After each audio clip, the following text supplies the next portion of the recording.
Oh my god. Oh, hello everyone. It's your girl Faith Kalu. Welcome back to our channel. Okay, sorry about that. I'm just going through some series of messages from one of our clients who required our media services, and trust me, he was overly overwhelmed by the services we render. I mean, you're a business owner or a brand owner and you don't have a video advert that you post on your social media handles every morning. What are you waiting for? What are you doing? Like right now, intentionality is the key word. Be intentional about your business, about your brand this year. Get you a media expert, a media entrepreneur just like us that will help tell a story about your brand, that will help tell that unique story about your business. At least you get to have something you feed your audience, your contacts, your WhatsApp contacts, your social media platforms every single day. Trust me, intentionality is the key word. Okay, back to the business of the day. Let's go over to Vanco Junction.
Right now we are here at Vanco Junction and we just thought it wise to know how the work is going so far.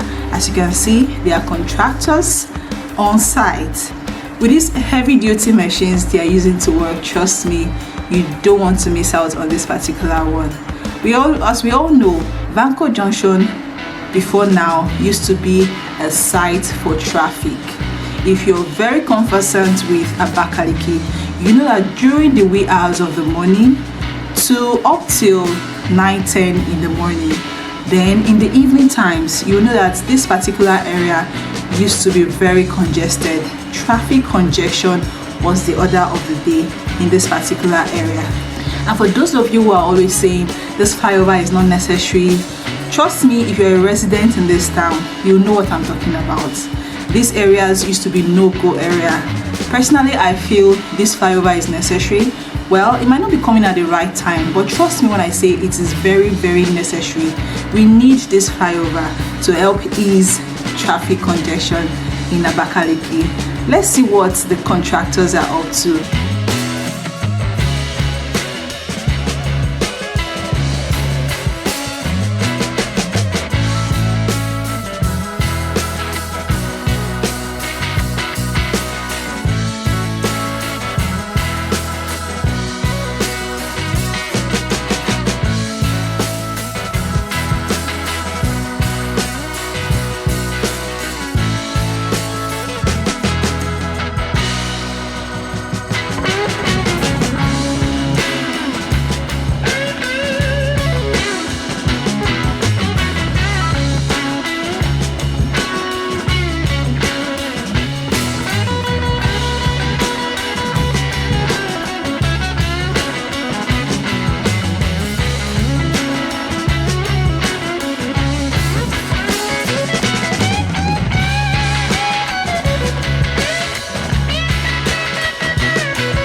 Somehow it amazes me to see that amidst all of this work, people are still going through and through this area. This area is a no-go area zone where you see a gigantic signboard that says no-go area, but still people will still go there. People are still going about their normal duties because, like I said, this place is a popular place in Abakaliki. If not one of the busiest, if not the busiest area in Abakaliki, people are bound to pass through this place. People are bound to move around this place. People are still going about their daily businesses. You know, man must work, as you all know.